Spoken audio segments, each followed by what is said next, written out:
So, Shawn, Yeah, how has this last week been for you?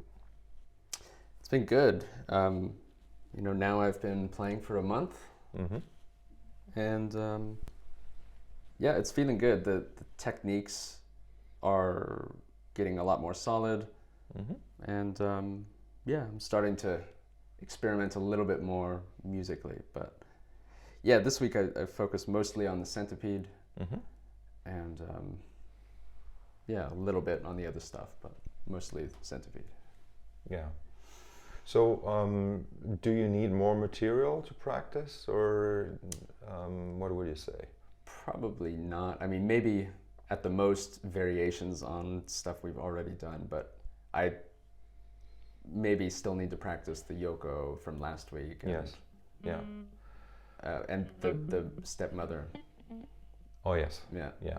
Yeah. So I think I have enough probably. Yeah, you have enough. Yeah. So maybe one thing. I have two ideas, so I can give you a preview Okay. for something that's going to be a big part of what we're going to do this year, which is the so-called round of seven exercise, Okay. which happens totally within that pentachord system. And we can also already start to get you started with improvisation, or using the pentachords for improvisation. Okay. Yeah. Okay, so without even like touch it, well, you can touch the instrument, but let's think about it. So if you have a, say, you want to play in D Dorian, Yeah. you have a D drone going, or the band is jamming. It's like Sure. like a Doors song, right? Yeah. Okay. Okay. Yeah. D Dorian, Right. and you want to play a solo on top of Okay. that. Okay, only playing right notes. Yes. Yeah. Okay, so and you put your first finger on a G, Uh-huh. right? Which shape, which mode of the shape would you be using? Mixolydian. Yeah. Right. Yeah. So find a G. Okay. Okay. So play some random notes in the mixolydian shape. Okay. Great. So now you know that it's D Dorian. So if you put a first finger, and you have to say A because it could be either right or left hand on a D. Mm-hmm. Okay. Right. Then it's Aeolian. But where's D? D. Let's see. So that's G. D is here. That would be a D, for example. Or it's here. That's an E. Oh, I was in the wrong Yeah, place. you were. Yeah. Okay. Mhm. Then it's here. So yeah, exactly. And put a first finger. Put a first finger. So maybe put the first finger of the right hand on the D. Yeah, and then it would be the Dorian bracket. Okay, so 1, 3, 4, 2, 4. Yeah, exactly. Okay. Uh-huh. So and here now you see you have like all the notes that are available here within this pentachord can now be like potential starting points.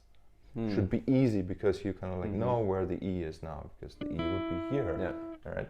Yeah. Okay. So now like to try to find where the E is here. Yeah. And then you can play the Phrygian pentachord. Okay.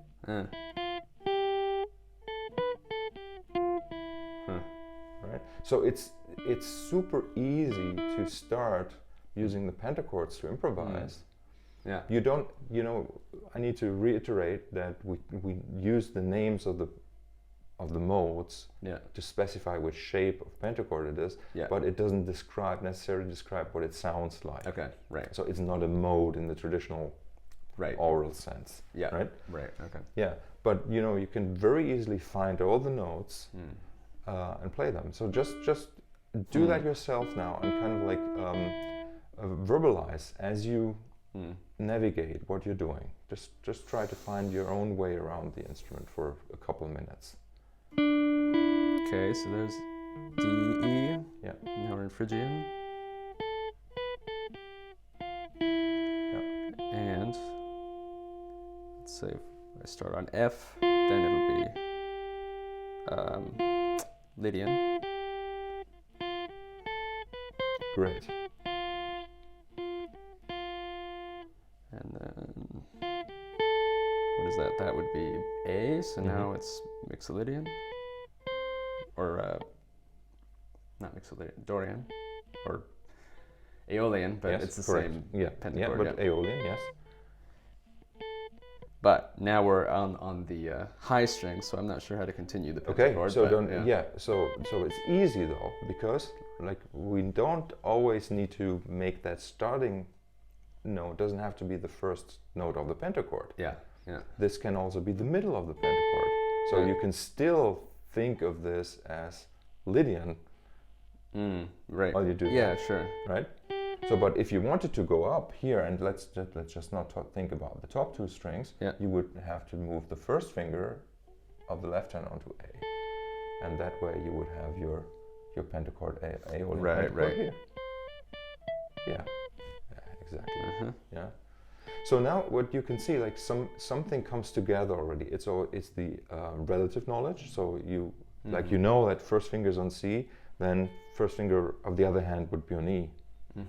And then you can go there. But you could also say, okay, I know for sure that on the 4th string in the 12th fret is a D. So you can always jump to a D. So you have like these absolute target points and you have relative target points. Yeah. And just continue from there. So because now you could say, okay, well, I know that this is a C here. Yeah. So I can always jump there. Yeah. Yeah. Right. Huh. Yeah. Yeah. Question. Yeah. Is that not confusing to be constantly thinking about the different modes and I don't know. Like would it not be easier to always play C with the first finger, or that's probably really limiting, right? No, we're doing both of that, right? We're like we're going to spend a lot of time in one mode of the pentachord bracket. Yeah. Yeah, and then you're going to play all the triads within that. Yeah. But we always have 7 of those. Yes. Yeah. Right, and we need to practice all 7. There's no way around that with a guitar instrument, and also on a piano. Yeah, you will always want to play it in all keys, which is the equivalent from all of that. starting points. Yes, Yeah. Right. Yeah. Okay. Yeah. Cool. Yeah. So no, and yes, you could say it's confusing, but only if you thinking in terms of shortcuts. We cannot take shortcuts as musicians who take ourselves seriously. Yeah. There are no shortcuts. Yeah. Yeah. Don't exist. So having to be aware of which notes you're playing is always going to be the optimum.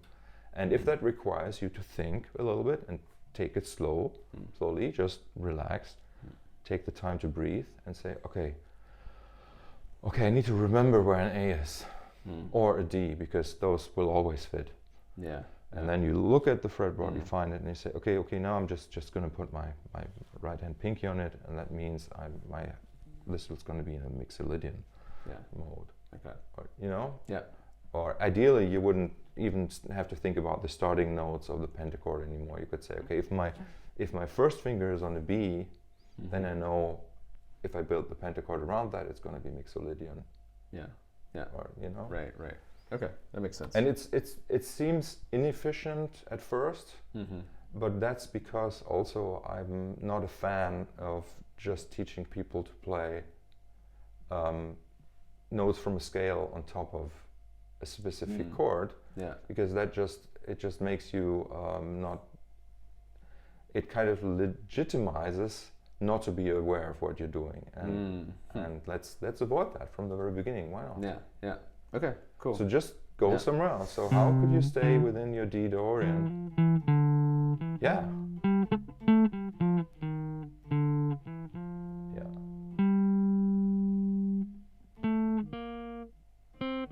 Oh. Nice some wrong notes there, but you play the C sharp. Wait. That's C minor. That was C Dorian. Sorry, it was D Dorian. Yeah. Yeah. But yeah. Yeah. Then this from here would be. Yeah.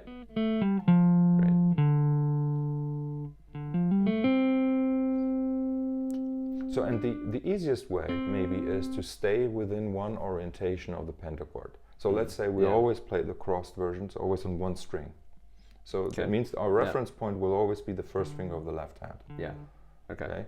So now, like, it's super easy. If you start on the D, you have Dorian. If you want to start on the B, for example, do you know where the B is from there? Would it be here? Yes. Yeah. And you have to put the first finger there. Right. Yeah. And that gives you. Yeah. Exactly. Yeah. Okay. And then you could go back to the Dorian, so you can sort of yes. Yeah.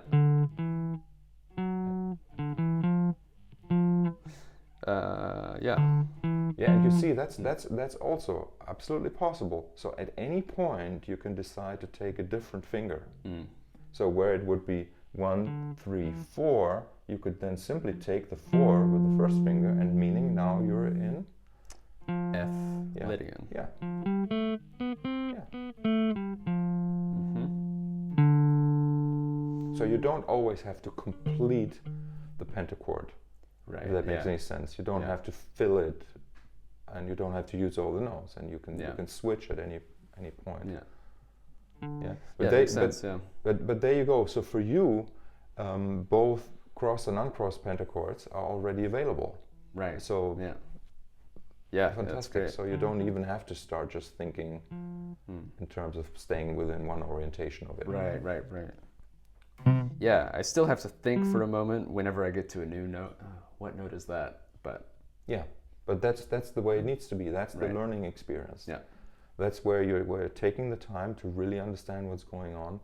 And if you don't do that, if you try to automate that by following a pattern, it will be a very bad habit to get rid of later on. Yeah. So just take the time and interesting. like in an improvisational situation, nobody would even know that that amazing pause that you took was actually you looking for the next note.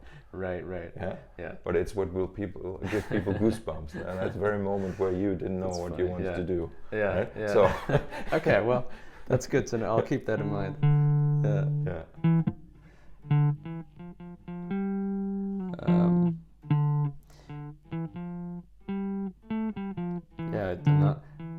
I'm not super inspired at the moment. I don't know what to play. No, don't worry about it. But you did something great there. So, for example, if you play, and this is crucial also to understand. If you play the D Dorian pentachord, okay, how would you play the D Dorian pentachord? 1, 3, 4. Yes. Yeah. 1, 3. 1, 3. 1, 3, 4. 1, 3. 2, 4.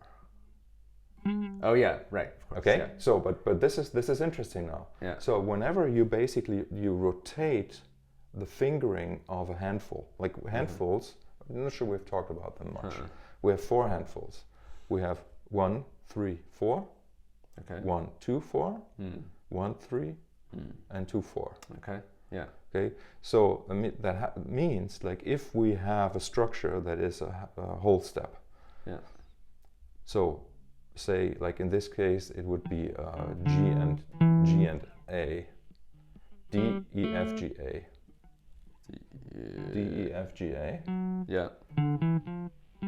Yes, and you play G and A with 2 and 4. Yeah. And then you move it to 1 and 3, means you're changing the orientation of the bracket. So then it becomes Lydian forward, back, reversed.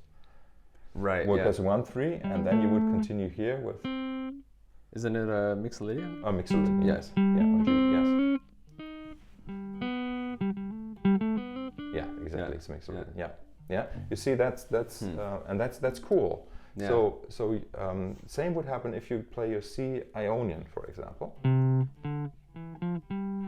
Okay, and this is our pentachord, so we have 5 notes. Yeah. But really, if you leave this hand here, and on this hand you move 1 fret down. Okay. Now you get the C and the D here, but you also have the B available with the first finger. Ah, okay. So now, no, you would still, this hand stays there.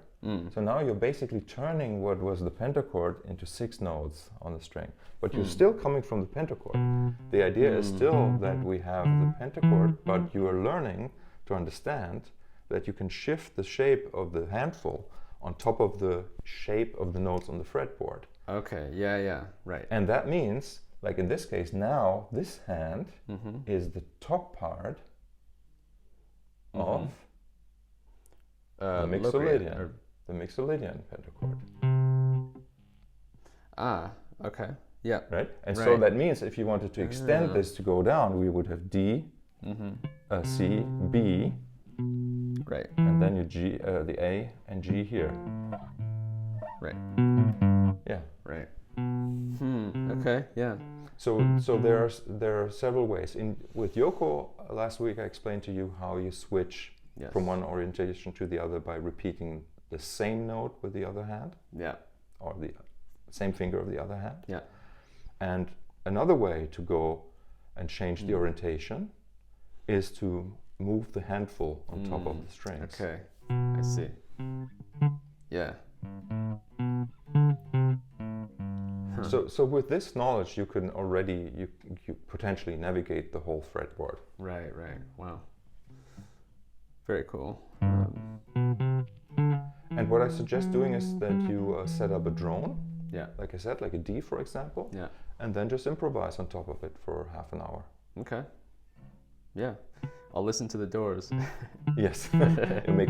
Just make a loop of break on the break on through. Yeah. Sounds good. I'll make a playlist. Cool. Yeah. Okay. Yeah. What's the best way to? Is there a good way to practice this besides just improvising, or should I not worry about that? Yeah, just improvise. Right. So it's an exploration, but use this. You know, in the end, we don't even want to think about the pentachord anymore. But for now, use it in order to understand what's going on, in order to navigate the fretboard, in order to acquire a good technique. Yeah. So, but now let's do this one more thing for today. Okay. So I'm going to introduce you to the principle of the round of 7. Okay. And I'm not sure if we've talked about that before, but it doesn't matter. Okay. So the cool thing about looking at the intervals that exist is that it can also inform us what is like the most basic stuff to practice, so that we cover most of the intervals that happen or that we need when we play something. Okay. And there's a very simple solution if you're looking at playing scales or any scales up and down. You get the seconds, you get the major and minor seconds. Right. And so the question is like, how do we fill in the space of all the other intervals? What do we do in order to do that? And there's one of the most efficient ways is to play triads of say the C major scale. Right. That way you cover most of the intervals. You have the thirds in there. And you have fourths in there. You have fifth in there. You have sixth in there. If you're looking at the inversions, you have also the sixth in there, and the seventh invert to the seconds. So that's why with up and down and triads, you're basically covering most of it. Cool. Yeah. Okay. Yeah. The only thing you have to do is like you have to kind of like vary the order of the notes in triad arpeggios to get all the intervals. But that's for later. We're just going to look at playing triads up and down within the pentachord system. Cool. Okay. Yeah. So the round of 7 is this exercise where we decide which direction we want to play the scale, like the descending. I think we did that. So if you play the descending C major scale across 3 strings, which is the 2-octave bracket, do you remember that one? Yes, I do. It's descending was always harder. Yeah. And I could find it if I went up first. Yeah. It's Lydian there. Yeah. Okay, great. Right. Yeah. I have to think. Yeah. Yeah.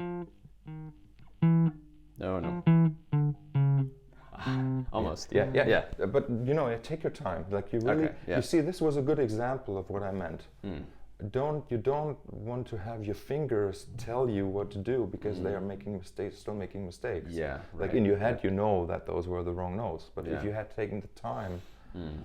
to think and to hear the sound, you wouldn't have made these mistakes. Yes. Okay. And even Yeah. though it forces you to play slower, but Right. Right. okay. Yeah. Okay. Okay, so we play the descending scale, and once you get, and like you already did, so let's just, so once you get to the lowest note here, what we want to do is we want to play the arpeggio, so only the chord tones of the first degree triad, which in this case is, yeah, exactly, no, but we're going to use the fingering. Well, okay, explain. Yes, Yeah. that's correct. Yeah. We're going to use the fingering that the pentachord bracket, this, you know, yes. like dictates. Yes. Okay, Okay. so that means C with the first finger, Yeah. E with the first finger, G with the fourth finger, and then C with the fourth finger. Oh. Fourth finger, pinky. C, yes. Okay. Yeah, and then E with the pinky. Yes. Then G with the third finger. Hmm. And then the octave with pinky. Yes. Huh. Okay. Okay. Yeah. Don't. Okay. So what? Yes, This is important. You always need to combine the full scale going in one direction, let's say descending, and the arpeggio going into the other. The idea being here is that you're informing your brain why you are using that fingering for the arpeggio. Okay. Because it needs to make sense why you're using. Yeah. Like it goes. It's crazy. It goes 1 1 4 4 4 3 4 is the pattern. Okay. Yeah. Right? Doesn't make sense on Right. paper, and Right. you wouldn't. You believe, like, why would I ever practice the arpeggio like that? Yeah. Yeah. But the reason is we already understand that the pentachord gives us the framework for the best economy of motion on the instrument. So that's why when you start playing the descending scale, it kind of like reinforms you why Gotcha. finger 3 is on G. Yes. Yeah. Okay. So what you could do, if you could just play it descending but very slowly. Yes. And whenever you get to a note that is in the C major chord, you vocalize it. Ah. Okay. Okay. So, C, G. Use the correct fingering. Okay. Where am I? Yeah.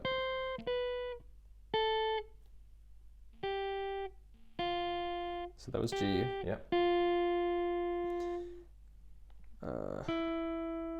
That's E. Yes. That's C. Yeah.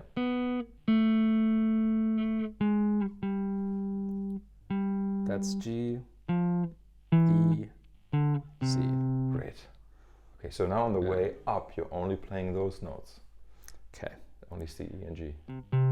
I think I forgot where they were, but Take your time. Yeah. Even these, you don't need to play them fast. Okay. Don't play da da da. Play da da okay. da.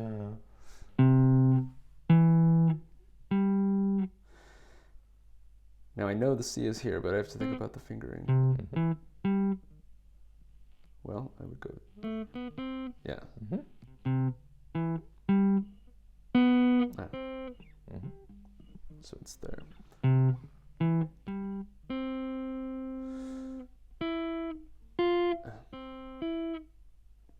Third finger for G. Yes. Okay. No, don't, no. Ah, When you get to and the highest note, play the this- descending, fully descending Okay. scale.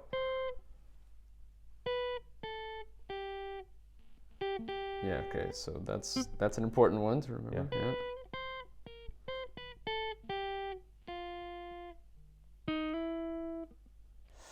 That one too.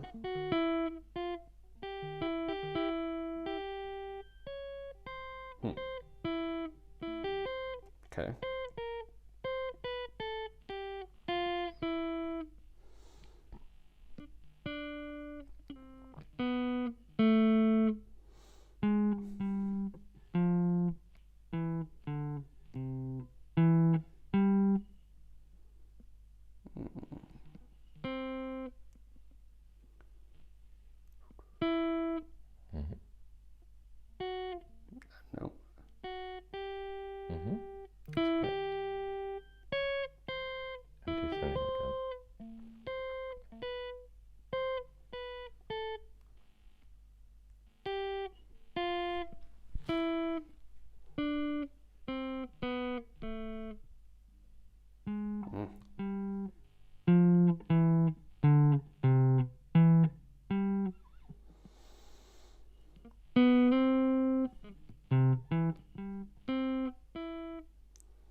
Okay. Yeah.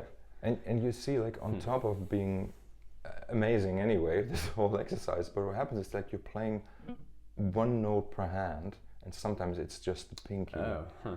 And it gives you like a new, it's a muscle building exercise of like, it's immensely important because it gives you that way to come right from that one finger in the context of a flow between the hands. Okay. Yeah. And it's very, very cool, and one of the most important tools we have. Okay. Yeah. Yeah.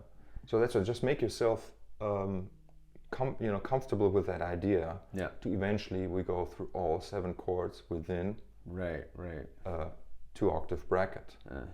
Yeah. Yeah. Okay. Cool. But for now, it's enough if you just take that first chord and experiment with it, and you want to make your body understand that, okay, this is the overall shape. I'm playing all the notes. Yeah. Now I'm playing an excerpt. All the notes, excerpt going up, down, all the notes, and then you start flipping it around, and you play the scale going up and the arpeggio down. Okay. Got it. Yeah. Okay. Great. Well. Yeah. So let's maybe just quickly review the other exercises. So you said you were like practicing centipede and a little bit of yoko.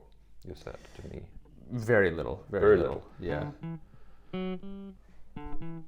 Yeah. In fact, maybe we should wait till next week to look at yoko. But.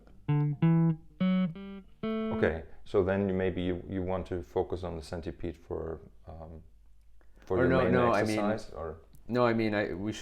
I should focus on yoko this week. Okay. And practice that before we try it here.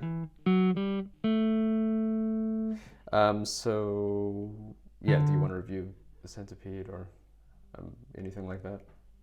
Yeah, just show me the centipede.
Oh, that's right. Yeah.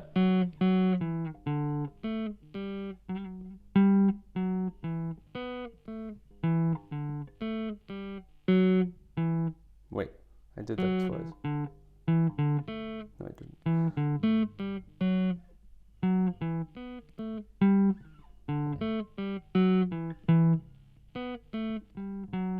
And then start over. Yeah, wow, that's amazing. It was so much better yesterday after I've been practicing for an hour. Don't worry about it.